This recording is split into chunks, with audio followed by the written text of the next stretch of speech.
So who should participate in the women's War Games match this year at Survivor Series? So we're going to try to book that here in this video. Now, I don't know if you guys saw my video from yesterday, but in that video, I basically laid out reasons why I believe that Liv Morgan and Raquel Rodriguez should win those tag team titles off of Bianca Belair and Jade Cargill tonight on Monday Night Raw. Now, some of you guys completely disagree with me, which makes sense, and I understand that. And that is what this channel is for us to talk about wrestling, disagree, debate, without it going too far. But there was a comment in the comment section that really stood out to me, and I forget the username, bro. I'm sorry. I will pin your comment, but he basically said that nah, they not losing them titles. This is to set up War Games, which makes all the sense in the world, right? Because in 2 weeks we got War Games coming up, Survivor Series coming up, and I kind of lost a little faith in the fact that they have a good idea of how to set this up. But the more that I think about this, it makes all the sense in the world. But even in him saying the comment, the funny thing is, it did not make me retract anything that I said in my previous video. In fact, it made me double down on the idea that Liv and Raquel should definitely win those tag team titles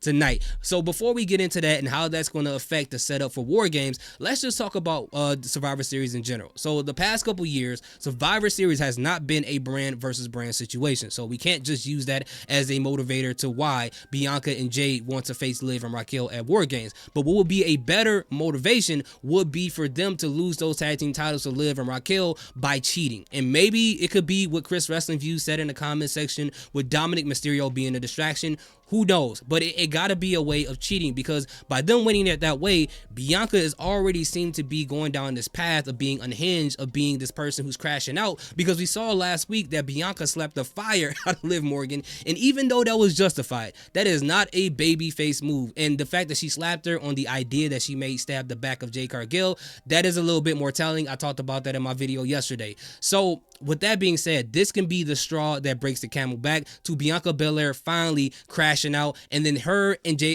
attacking Liv and Raquel Rodriguez and beating the brakes off of them, just beating the brakes off of them in this match.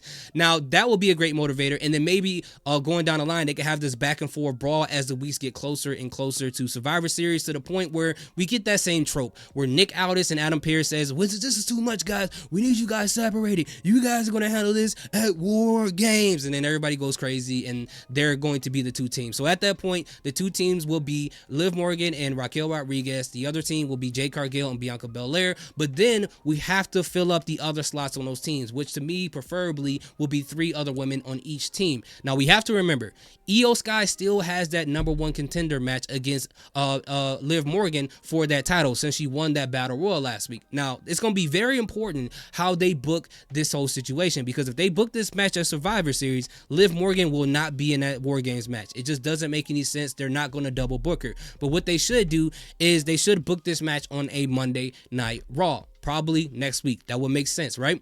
And in that match, again, Liv Morgan is going to win. And I'm not going to say that she needs a whole lot of involvement from the outside Judgment Day or anything to win that match, but just a little bit, just a little bit. And even though I don't like that idea, because I want Liv Morgan to win clean to kind of prove herself as a champion, but excuse me, if this is just used to forward a storyline into War Games, it honestly really doesn't matter. As long as someone doesn't instantly go into the ring and attack anybody, then that shouldn't be the case. Or maybe you can have it where Raquel Rodriguez thinks Liv is going to lose that match, and Raquel can come in and stump out Io Sky and then have Io win by disqualification, and maybe Kairi Sane can get involved, and then you have Bianca come out because she's still not through with you yet, word to Braun Strowman, and then you can have that whole situation happen there.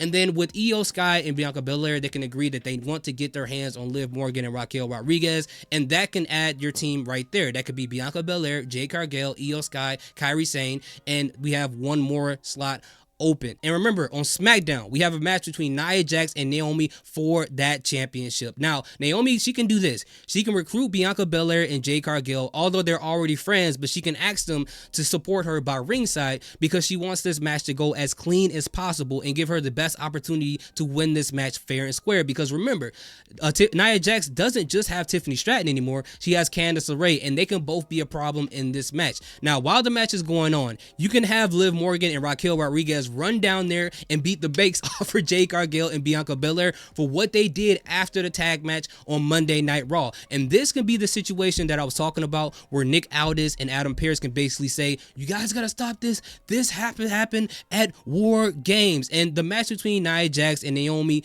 can be inconclusive. It can end by DQ. Either way, we know Naomi's not winning this match. So that can set up our teams right there. There could be Nia Jax, Tiffany Stratton, Candice LeRae, Liv Morgan, Raquel Rodriguez versus Bianca Belair, Jade Cargill, Kairi Sane, Io Sky, and Naomi. That can be your 5-on-5 match right there. I think that makes all the sense in the world. Where else they can go with this, I don't even know. I don't even know who else they can put on the roster, but I think that makes all the sense in the world. So you guys let me know what you think about that in the comment section. Again, thank you guys so much for watching the video. Thank you for commenting. Thank you for liking. I appreciate each and every one of you guys. I got to get ready for work. Have an amazing day. Salute. Peace.